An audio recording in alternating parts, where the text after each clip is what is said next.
दोस्तों पुष्पा इम्पॉसिबल में आप लोग देख सकते हैं कि यहाँ पर आज कोर्ट में बहुत ही ज़्यादा मज़ेदार बात हो गई है। दरअसल दोस्तों अब जो प्रोफेसर राजवीर शास्त्री है दोस्तों वो सबसे पहले आने वाले हैं कोर्ट में और कहते हैं कि जज साहब आज जो भी यहाँ पर बात होगी उसका फैसला आज आपने लाजमी सुनाना है, चाहे हमारे हक में हो और चाहे हमारे खिलाफ हो, क्योंकि आज मैं सारे सबूत लेकर आ गया हूँ। अब दोस्तों यहाँ पर जो प्रोफेसर राजवीर शास्त्री है ना वो जब बात शुरू करते हैं तो वो सबसे पहले कहते हैं कि प्रोफेसर जी मैं यहाँ पर जज साहब आपको एक बात बताना चाहता हूं। दरअसल जिस दिन यहाँ पर पुष्पा इम्पॉसिबल को यहाँ पर रेखा बहन ने मिलने के लिए बुलवाया था तो पुष्पा उससे मिलने के लिए जा भी रही थी, लेकिन रास्ते में अचानक से 2-3 बंदे आए जिन्होंने आकर पुष्पा को किडनैप कर लिया और मैं यहाँ पर उन बंदों को बुलवाना चाहूंगा, अगर आपकी इजाजत हो कि मैं उनको बुलवा लूं। तो दोस्तों अब यहाँ पर जो जज साहब है वो परमिशन ग्रांटेड कर देने वाले हैं। अब दोस्तों यहाँ पर प्रोफेसर राजवीर शास्त्री वो 2 बंदों को बुलवाता है और उनको बुलवा कर कहने वाला है कि जी आप हमें बताइए कि क्या यहाँ पर ये जो यानी कि कादामनी जी हैं इन्होंने आपको बुलवाया था या फिर नहीं, और क्या इन्होंने कहा था पुष्पा को किडनैप कीजिए।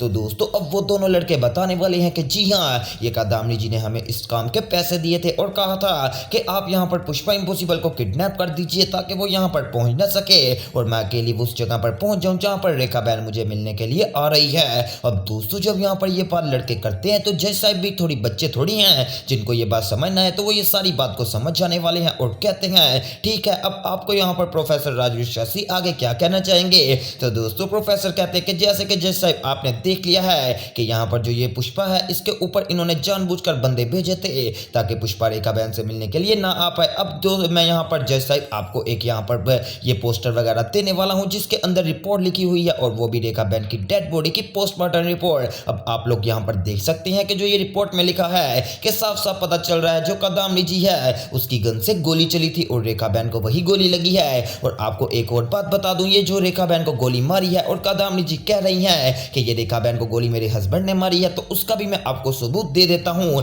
अगर जज साहब आपकी इजाजत हो मैं 2 और बंदों को बुलवाना चाहूंगा जिन्होंने रेखा बहन की डेड बॉडी को यहाँ पर ठिकाने लगाया था। तो दोस्तों अब यहाँ पर जो जज साहब हैं वो दोबारा से परमिशन ग्रांटेड कर देने वाले हैं और अब यहाँ पर प्रोफेसर राजवीर शास्त्री उन 2 बंदों को बुलवा लेने वाला है जिन्होंने यहाँ पर रेखा बहन की डेड बॉडी को ठिकाने लगा दिया था। अब दोस्तों प्रोफेसर उनसे सवाल करता है कि आप बताइए कि कादामनी जी ने आपको क्या कहा था। अब दोस्तों वो सारी बात एज इट इज बताने वाले हैं कि जब कादामनी जी के सामने रेखा बहन आई थी तो कादामनी जी ने रेखा बहन पर गोली चला दी थी और रेखा बहन वहीं पर मर गई थी। इसके बाद ये सारा सीन हम देख रहे थे और कादामनी जी ने हमें कहा था कि रेखा बहन की डेड बॉडी को उठाकर ठिकाने लगा दो, इसलिए हमने यहाँ पर जाकर रेखा बहन की डेड बॉडी को उठाया और उसको जाकर ठिकाने लगा दिया और वहीं पर जमीन में उसको गाड़ दिया था। दोस्तों लो यहाँ पर अब जज साहब के सामने सारी सच्चाई आ गई है और अब जो कादामनी है वो बेचारी तो कुछ बोल ही नहीं पाएगी क्योंकि जाहिर सी बात है कि इतना सारा सच सबके सामने आ गया है। अब दोस्तों प्रोफेसर राजवीर शास्त्री यहाँ पर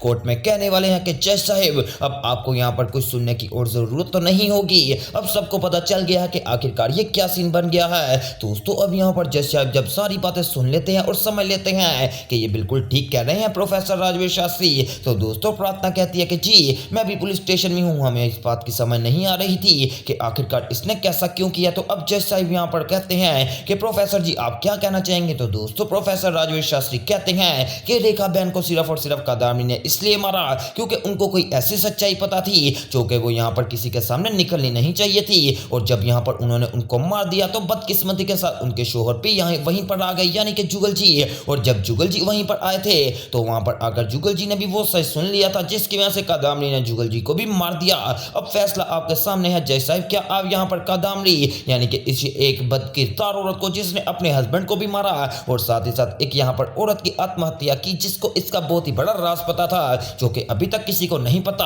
अब आप ही इसके बारे में फैसला सुना दीजिए। अब दोस्तों यहाँ पर जो जज साहब हैं वो कहते हैं कि ठीक है प्रोफेसर राजवीर शास्त्री मैं यहाँ पर आज की कोर्ट में जज ये फैसला सुनाता हूँ कि ये जो कादामनी है ना इसने बहुत ही ज्यादा ज्यादतियां की हैं और इसकी ज्यादती की सजा इसको जरूर मिलनी चाहिए और मैं इस कोर्ट में यहाँ पर कादामनी को तकरीबन उम्र कैद की सजा सुनाई जाती है। दोस्तों जब यहाँ पर ये बात करते हैं ना यानी कि जज साहब ये बात अभी कहते हैं तो कादामनी और भी ज्यादा शॉक्ड हो जाती है कि ये क्या बन गया, मैंने तो कुछ और सोचा था लेकिन यहाँ पर तो कुछ और ही हो गया। अब दोस्तों यहाँ पर कादामनी बिल्कुल सदमा खाकर और उसको चक्कर आना शुरू हो जाते हैं और जज साहब साथ में ये भी कहते हैं और जो जो बंदा कादामनी के साथ मिला हुआ था 10-10 साल की उसको भी क्या सुनाई जाएगी। दोस्तों अब आप लोग पुष्पा के चेहरे पर खुशी तो देख ही सकते हैं कि आखिरकार कादामनी कदामनी जो इतनी देर से गलत करती आ रही थी, एक ना एक दिन तो उसने पकड़े ही जाना था। अब दोस्तों यहाँ पर जो जज साहब है वो कहते हैं कि कदामनी ने बहुत ज्यादा गलत किया और ये जो अब कस्टडी की बात चल रही है यानी कि तितली की कस्टडी की,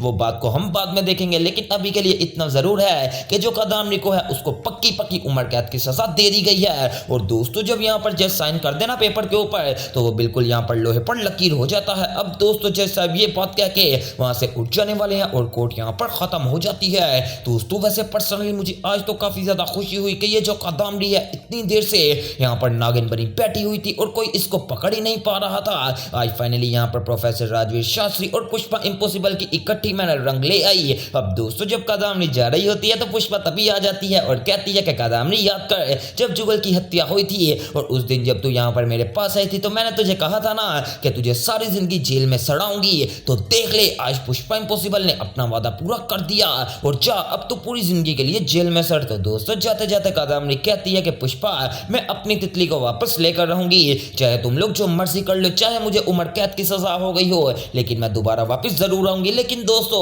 अब आपको मैं भी बता दूं कि ये कदामनी वापस नहीं आने वाली। हाँ ये केस जरूर चलेगा कि जो तितली वाला केस है। अब दोस्तों दूसरी तरफ एक बहुत ही बड़ी अपडेट आपको अभी सुना दूं। दरअसल दोस्तों यहाँ पर जो ऋषभ है दोस्तों उसकी मोम यानी कि मधुमती जी आ जाने वाली है और आकर ऋषभ से सारी बात करती हैं और कहती हैं कि हाँ ऋषभ मैं अभी अभी राशि के घर से होकर आई हूँ, मैंने अपना यहाँ पर दाना फेंक तो दिया है, अब देखते हैं कि हमें फल कब मिलेगा। तो दोस्तों ऋषभ कहता है अरे माँ कोई बात नहीं, मुझे उम्मीद है कि बहुत जल्द फल मिल जाएगा। तो दोस्तों ऋषभ की माँ कहती है कि हाँ बेटा जैसा तूने मुझे समझाया हुआ है, जो मैंने एक्टिंग करनी है मैं वो यहाँ पर बाद में जरूर करूंगी। अब दोस्तों मुझे भी अभी नहीं पता कि आखिरकार ये कौन सी एक्टिंग की बात कर रही है, फिलहाल मुझे अभी इतना जरूर लगता है कि कहीं ऐसा ना हो कि जो ऋषभ की माँ है उसने कहा हो कि तुमने अपने हालात इतने खराब कर लेने हैं कि जो यानी कि राशि है ना उसको खाने पीने की तंगी हो, ताकि वो खुद ही कहे कि मैंने अब तुम्हारे मामा पापा के पास वापस जाना है। फिलहाल दोस्तों अब राशि तो दोबारा ऐसा नहीं कहेगी और दूसरी तरफ जो पुष्पा है दोस्तों वो राशि से सवाल करने वाली है कि राशि तूने आखिरकार ऋषभ को ये शर्त क्यों रखी थी और तूने उसे ऐसा क्यों कहा कि तेरी माँ यानी कि